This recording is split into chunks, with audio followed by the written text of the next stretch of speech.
In this video, let's talk about how to use the SoFi home loan application feature. Now, in order to use this feature, you could simply do it within the application of SoFi. And once you're inside of the application, you should be able to see the home loan feature being displayed within the home page or within one of these dashboards. If it's straight away not visible either on the home page or on the bottom, you can simply head over to the menu and find the option of home loan. Now, the home loan feature allows you to check the initial rates without having any effect on your credit score, as well as you could secure a verified pre-approved letter.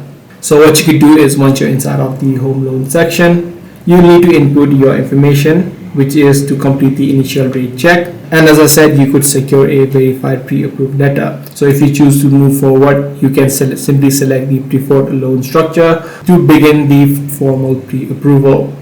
Once the seller has accepted your housing offer, you need to come back to this SoFi portal, and then you need to upload your executed purchase contract. So that's the way on how you could do it. If this video was helpful to you, be sure to subscribe. I'm going to see you in the next one.